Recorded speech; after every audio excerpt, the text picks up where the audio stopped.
Évariste Angelo Awandjinou, l'actuel maire de la commune d'Abomey-Calavi, était l'invité de l'émission Entretien de ce dimanche 11 octobre 2020. Entre autres sujets abordés au cours de l'émission, sa lutte implacable contre la mafia foncière dans la commune d'Abomey-Calavi. Tout développement part d'abord du foncier. C'est pourquoi nous avons opté, commencer par le foncier. Le premier pan que nous avons d'abord abordé, c'est concernant d'abord les réserves administratives de la commune de Calavi.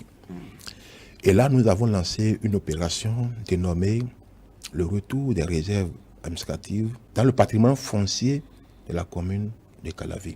Des plaques ont été posées sur plusieurs domaines, même sur des parcelles déjà construites, devant des immeubles. On a mis des plaques.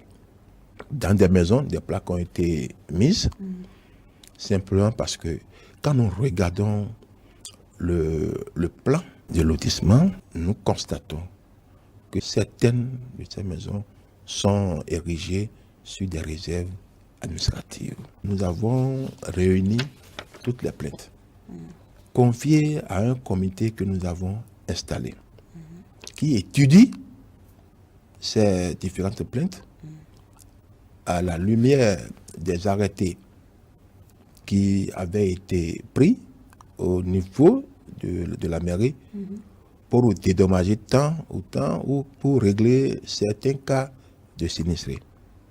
Si, à la lumière de ces délibérations, de ces contrats, nous constatons que ce qui a été fait respecte les normes, le comité va enlever la plaque.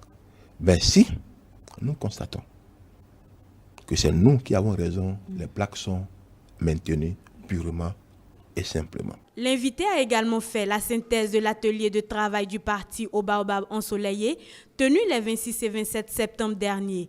L'un des points forts de cet atelier reste la réduction du taux de chômage des jeunes, et ce, à travers des formations.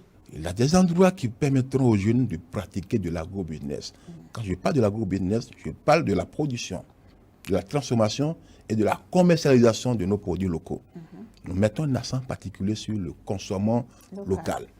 Donc, beaucoup d'initiatives seront créées, les jeunes seront formés, ils vont proposer des micro-projets qu'une équipe technique a censuré, choisi et lancé, sélectionner certains jeunes, certains projets porteurs, lancer, accompagner sur ces jeunes pour que ces objectifs soient atteints.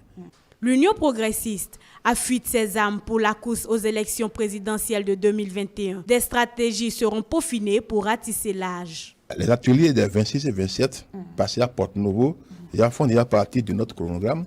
Après cette étape, nous allons, dans les jours à venir, installer nos cellules de base.